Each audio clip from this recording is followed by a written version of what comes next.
Bismillahirrahmanirrahim.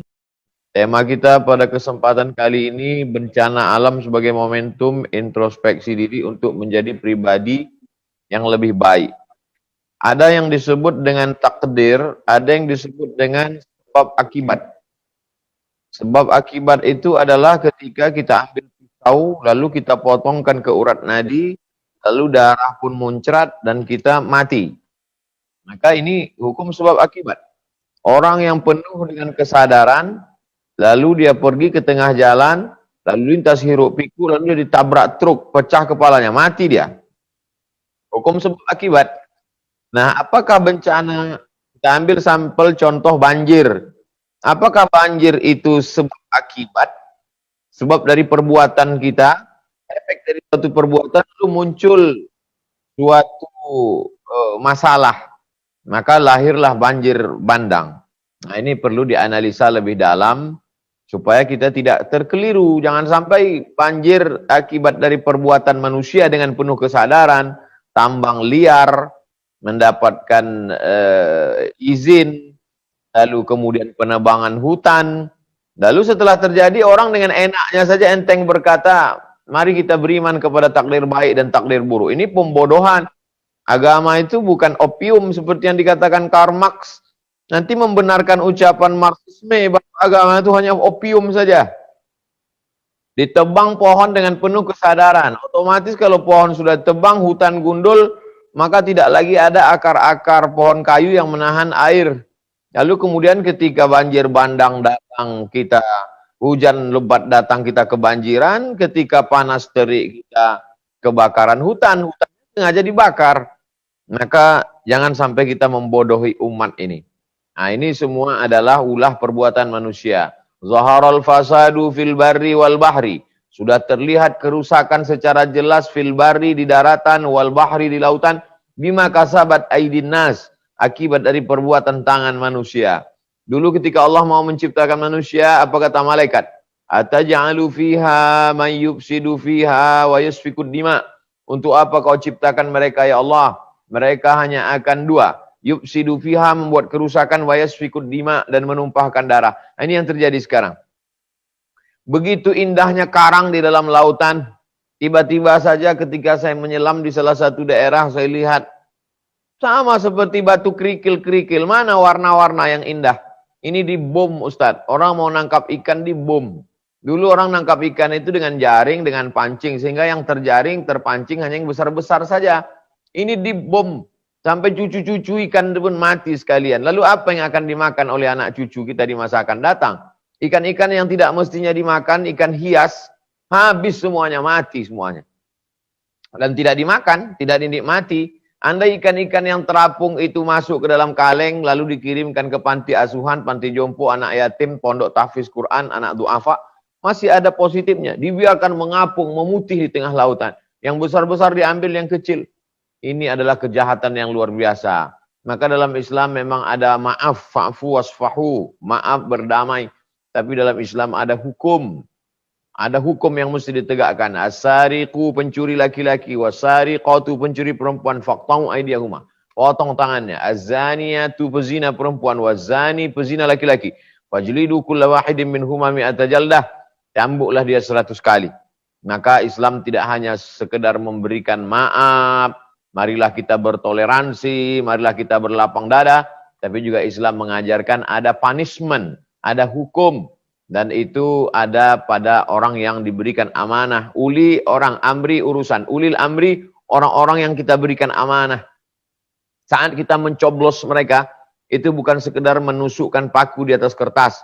Kita dengan penuh kesadaran sudah memilih mereka sebagai orang yang mengurus urusan kita. Bukan mengurus ketika sudah banjir terjadi. Bukan mengurus ketika sudah terjadi musibah. Tapi mengurus langkah preventif sebelum terjadi. Nah, ini perlu diperhatikan dengan baik. Supaya umat ini tidak menjadi umat yang jabariyah. Padahal kita adalah ahlu sunnah wal jamaah. Berpegang kepada sunnah Rasulullah SAW. Ada ikhtiar, ada usaha. Adapun jabariyah berserah kepada takdir saja.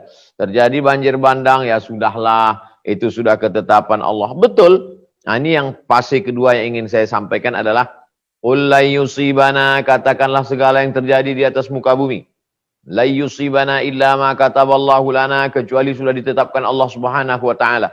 Kita sudah jaga alam dengan baik, tidak menebang hutan, tidak merambah hutan, mengadakan reboisasi, sudah sholat berjamaah, sudah mengajarkan zikir, bersolawat, lalu kemudian terjadi juga. Maka ini termasuk beriman kepada rukun iman yang keenam. Antu minabillah wa malaikatihi wa kutubihi wa rusulihi wal yaumil akhir wa biqadri khairihi wa syarrihi. Ini sudah tidak dapat terelakkan lagi. Ma asaba min musibatin, segala yang terjadi lama asaba min musibatin fil ardi. Segala musibah yang terjadi di atas permukaan bumi. Wala fi anfusikum, segala musibah yang terjadi pada dirimu. Sakit, tiba-tiba aja kena kanker, tiba-tiba aja kena diabetes. Illa fi kitabin, itu sudah dituliskan di Lauhil Mahfuz min qabli an nabra'aha, sebelum kami menciptakannya zahir di alam nyata, maka sesungguhnya kami sudah menetapkannya dalam sebuah ketetapan terencana. Begitu indah rencana Allah yang tertulis di Lauhil Mahfuz. Allah berkata kepada qalam, wahai pena, uktub, tulislah. Lalu pena pun menulis di Lauhil Mahfuz. Maka Allah bersumpah di dalam Al-Quran, demi qalam, nun wal qalami wa ma yasturun. Nun, demi pena dan apa yang dituliskan oleh pena, takdir di atas Lauhil Mahfuz. Maka dalam kasus seperti ini, tsunami terjadi begitu dahsyat. Ini tidak ada hubung kait dengan kejahatan orang menebang hutan, tapi dia terjadi begitu saja. Ternyata ada lempengan kerak bumi di tengah lautan bergeser. Akibat pergeseran itu terjadilah gempa di tengah lautan. Akibat dari gempa di tengah lautan, maka terjadilah gelombang yang naik ke darat meluluh lantakkan manusia tepat pada tanggal 26 Desember tahun 2004. Maka ini termasuk dalam kategori ma asaba min musibatin fil ardi, segala yang terjadi di atas permukaan bumi. Tsunami, angin puting beliung, kebakaran, sudah dijaga dengan baik. Makanya dalam Islam diajarkan sebelum tidur malam matikan lampu. Kenapa disuruh matikan lampu? Supaya jangan sampai ada tikus, lalu kemudian tikus ini menarik lampu. Zaman dulu lampu itu dari lampu teplok, kata kami di Sumatera, di bawahnya ada minyak, di atas ada sumbu, supaya kalau lampu ini menyala, orang tertidur, datang tikus, ditariknya, tumpah minyaknya, kebakaran. Maka ada usaha, ada ikhtiar, matikan lampu, kunci pintu. Kita tidak bisa berkata pintu dibuka, lalu kemudian masuk pencuri, dia ambil semua. Dan ketika kita melapor, kita katakan ini adalah ulah kejahatan kita. Kita lebih dulu berbuat jahat sebelum pencuri itu berbuat jahat kepada kita. Suatu ketika datanglah seorang menjumpai Nabi Muhammad SAW. Aqiluha wa atawakkal, am utliquha wa atawakkal. Apakah saya tambatkan, saya ikatkan dulu hewan tunggangan saya di luar masjid itu, saya tambatkan dulu baru saya bertawakal? Atau saya lepaskan saja lalu saya bertawakal? Kata Nabi, iqilha, tambatkan dulu, ikatkan dulu, setelah itu barulah bertawakal. Itu diajarkan tawakal dalam Islam. Setelah usaha maksimal, ikhtiar, terjadi juga apa yang terjadi yang tidak kita kehendaki. La yusibana illa ma kataballahu lana huwa maulana. Yang bisa menolong kita hanya Allah Subhanahu wa taala. Ini perenungan buat kita bersama. Lalu kemudian yang ketiga, ada sebab akibat. Yang kedua, ada takdir Allah. Yang ketiga, yang perlu kita pikirkan adalah bahwa akibat dari dosa-dosa kita bisa juga azab itu turun. Wattaqu fitnatan la tusibanna alladzina zalamu minkum khassah. Takutlah kamu kepada azab ketika dia turun, dia tidak hanya menimpa orang yang zolim-zolim saja. Jadi ketika banjir bandang itu datang, yang didatangi air itu bukan rumah yang menebang hutan.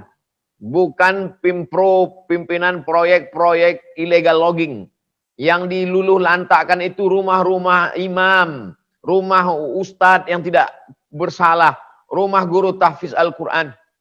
Enceng gondok masuk ke dalam perumahan, sedada tinggi air. Dikirimkan videonya ke saya. Apa salah mereka? Apa dosa mereka? Dosanya adalah tidak melakukan amar ma'ruf nahi mungkar. La ta'murunna bil ma'ruf, ajak orang berbuat baik. Wa la tanhauna 'anil munkar, larang orang berbuat mungkar. la yushikanna ayyab'atsallahu 'alaikum iqaban. Kalau kamu tidak melakukan amar ma'ruf nahi mungkar, dikhawatirkan akan diturunkan hukuman.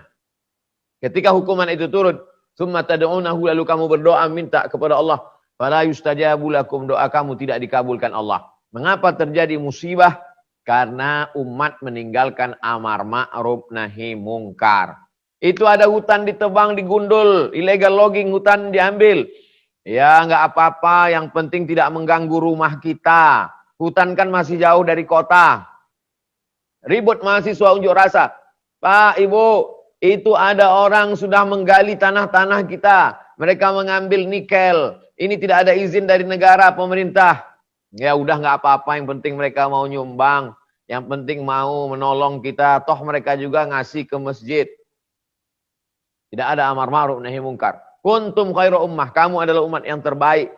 Kapan kita disebut umat terbaik? 3 syaratnya. Ta'muruna bil ma'ruf, ajak orang berbuat baik. Wa tanhauna 'anil munkar, larang orang dari perbuatan mungkar. Wa tu'minuna billah, beriman kepada Allah Subhanahu wa taala. Jadi 3 poin ini menjadi pemikiran perenungan kita bersama. Afala ta'qilun, apakah kamu tidak berpikir? Afala tatafakkarun, kenapa kamu tidak berpikir? Afala tatadzakkarun, kenapa kamu tidak mengingat, eling tentang betapa Allah Subhanahu wa taala sudah menitipkan ini kepada kita. Inna aradnal amanata 'alas samawat. Kami mau menitipkan alam semesta ini ke langit, wal ard, ke bumi, wal jibal, ke bukit-bukit, fa abaina ayyahmilnaha. Mereka tidak ada yang sanggup memikulnya. Wa hamalahal insan. Manusialah yang begitu berani untuk memikul amanah ini. Innahu kana zaluman jahula. Manusia itu sifatnya zalim, aniaya, egois, mementingkan kepentingan pribadi. Yang penting dia punya rumah besar, duit banyak, ganti mobil, rumah anaknya, rumah cucunya, rumah cicitnya, rumah mantunya, rumah mertuanya. Tidak memperdulikan bahwa rumah orang akan hancur binasa karena musibah akibat dari perbuatan tangan-tangan manusia yang jahat, yang berdosa. Lalu kemudian dengan entengnya enak saja berdoa, Rabbana fir lana dzunubana. Dengan uang haram itu pula dia pergi ke kota Makkah sebelum Covid, menangis di pintu Ka'bah. Maka sesungguhnya innallaha thayyibun, Allah Maha suci, la yaqbalu illa thayyiban. Allah tidak menerima kecuali yang suci-suci saja. Makanlah duit harammu itu. Pakailah duit harammu itu untuk pergi ke Makkah. Maka sesungguhnya haji dan umrahnya tidak diterima Allah Subhanahu wa taala. Kenapa tidak diterima? Mat'amuhu haram, makanannya haram. Mashrabuhu haram, minumannya haram. Malbasuhu haram, pakaiannya haram. Wa ghudhiya bil haram, diberikan suap makanan haram. Anna yustajabulah, apakah mungkin doanya dikabulkan Allah Subhanahu wa taala? Oleh sebab itu ini menjadi perenungan buat kita, berhenti kita sejenak. Yang selama ini sibuk dengan aktivitas kita sampai kita lupa kepada Allah, lupa berzikir, lupa bertetangga, lupa bersilaturahim. Tapi ketika hentakan ini terjadi, maka kita berhenti sejenak. Betapa tidak berdayanya kita. Melihat mobil-mobil hanyut di depan rumah, melihat rumah-rumah penuh, sampai kamar habis semuanya. Betapa kita dikirimkan gambar seorang bapak menyelamatkan anak kecil di dalam kulkas. Kulkas dijadikan sebagai perahu untuk menyelamatkan anak di dalam, anak bayi. Ini semua membuat kita menjadi tersentak dari kegiatan kita yang haram-haram. Yang kita tidak melakukan haram, tapi kita ikut diam terhadap perbuatan haram. Kata Imam An-Nawawi, mengutip pendapat Imam Abu Ali Ad-Daqqaq, as-sakitu anil haq syaitan akhras. Orang yang diam melihat kemungkaran merajalela, kebenaran diinjak-injak, syaitan akhras. Mereka adalah setan-setan yang bisu. Ini perenungan. Mudah-mudahan orang yang masih mau berpikir, menggunakan akal pikirannya, kalau di zaman bencana musibah, orang tidak berpikir, malah masih sempat mengambil kesempatan korupsi bantuan sosial, korupsi untuk yang haram. Maka sesungguhnya ini bukan lagi manusia. Lahum a'yunun la yubsiruna biha, mereka punya mata tapi matanya sudah tertutup, tak bisa dipakai untuk memandang. Lahum adhanun la yasma'una biha, mereka punya telinga tapi telinganya tak lagi bisa dipakai untuk mendengar. Lahum qulubun la yafqahuna biha, mereka punya hati tapi tidak lagi bisa dipakai untuk merenung. Ulaika kal an'am, mereka ini sama seperti binatang. Balhum adall, bahkan mereka lebih hina daripada binatang. Siklus manusia begitulah terjadi seterusnya. 1442 tahun sejak hijrahnya Nabi Muhammad SAW, Hari berganti, musim berubah, dahsyat fenomena alam semesta. Ini semua untuk mengajak kita kembali merenung mana kekuatan kita, mana kehebatan kita. Ternyata ketika dia datang, air yang datang, api yang datang, angin yang datang, bumi terbelah, gelombang pasang naik ke darat. Sesungguhnya kita hanyalah makhluk yang lemah, yang tidak berdaya, yang tidak bisa berbuat apa-apa. Maka satu sisi musibah itu adalah menghabiskan, meluluh lantakkan alam semesta, tapi kita pandang positifnya, dia juga menghilangkan dosa-dosa. Ma yusibul mu'min min nasabin wala wasabin wala saqamin wala syaukin yastakuha. Gundah gulana, risau, sakit, susah hati, duri yang menusuk tapak kaki, illa kafarallahu anhu biha sayyi'atuh. Sesungguhnya dengan itu Allah menghapuskan segala dosa-dosa. Jadi bagi jamaah yang tidak pernah melakukan perbuatan dosa yang efeknya dirasakan oleh orang banyak, maka sesungguhnya husnuzon kepada Allah. Ana, kata Allah dalam hadis kursi, indah husnuzonni abdi bi. Aku menurut prasangka hambaku kepada aku. Jadi kita husnuzon bahwa ini cara Allah mengampuni kita, menghapuskan dosa-dosa kita. Lalu kita melihat bahwa ujian ini sebagai ujian untuk mengangkat derajat keimanan kepada Allah Subhanahu wa taala. Ada derajat yang tidak diperoleh oleh orang-orang yang jihad fisabilillah, lebih tinggi daripada orang yang mati syahid, lebih tinggi daripada orang haji mabrur, yaitu pahala sabar. Innama yuwaffas sabiruna ajrahum bighairi hisab. Orang yang sabar menerima ujian dari Allah, maka sesungguhnya dia mendapatkan balasan dari Allah bighairi hisab, unlimited, tidak bisa dihisab, tidak bisa dihitung. Itulah balasan. A'adatu li'ibadiyas salihin, aku sudah siapkan untuk hamba-hambaku yang saleh. Mala ayunun ra'at, balasan yang belum pernah dilihat mata, wala udhunun sami'at, belum pernah didengar telinga, wala khatara ala qalbi bashar, belum pernah terlintas di hati manusia. Maka balasan-balasan itu diberikan Allah bagi orang-orang yang sempat merenung sejenak dan dia taubat nasuha. Ya ayyuhalladzina amanu, wahai orang-orang beriman, tubu ilallah, bertobatlah kepada Allah, taubatan nasuha, taubat nasuha. Ini belum kiamat alam semesta. Ini baru kiamat, isinya sekelompok bagian kecil saja, partikel kecil saja, alam mengamuk atas perintah Allah Subhanahu wa taala. Maka ke depan mesti ada introspeksi diri. Jangan sampai manusia ini lupa. Walaula daf'ullahi nasa ba'dahum bi ba'din. Kalaulah bukan karena manusia ini saling nasihat menasihati, saling memperingatkan. Kalau ada orang yang memberikan peringatan, sesungguhnya dia bukan benci, tapi karena dia sayang. Karena kita satu alam ini seperti orang yang tinggal di dalam sebuah kapal bahtera di tengah lautan. Maka ada orang yang melobangi kapal itu di bawah. Lalu kemudian orang yang berada di atas mengatakan, ya enggak apa-apa, dia kan di bawah. Dan ketika kapal itu tenggelam, air laut masuk ke dalam. Yang tenggelam bukan cuma yang melobangi kapal di bawah. Yang di atas geladak, yang di atas tiang pun juga ikut tenggelam bersama tiang-tiangnya sekalian. Maka sesungguhnya kita juga di dunia ini sama seperti dalam sebuah bahtera yang besar. Maka kalau air sudah masuk ke dalam, maka kalau ada orang dari atas mengatakan, jangan lobangi kapal, jaga kapal kita. Sesungguhnya dia bukan mengintervensi urusan kita, tapi dia sudah menganggap kita bagian. Inilah ajaran Islam. Kadang sebagian orang mengatakan, kamu rese, kenapa kamu urus urusan saya, urus saja urusan kamu, ini privasi saya. Ini orang tidak mengerti ajaran Islam. Islam mengajarkan kita untuk peduli, care. Maka dalam Islam tidak hanya diajarkan tentang sholat, zakat, puasa, tapi juga ada yang disebut dengan fiqhul bi'ah, fikih lingkungan. Idza waqa'an ala ahadikumul qiyamah, kalau kamu sudah mau mati. Wa fi yadihi fasilah, di tanganmu ada bibit korma. Falyughrisha, tanamkan bibit korma itu. Ini menunjukkan kita mesti bercocok tanam. Seandainya Nabi Muhammad SAW itu tinggal di daerah Katulistiwa, Gemah Ripah, Lojenawi, Tongkat dan Batu jadi tanaman, maka tidak ada yang aneh, iklim tropis, tapi dia tinggal di Jazirah Arab. Bercocok tanam itu sulit, susah. Zaman sekarang aja untuk satu korma mesti ada keran air di bawah.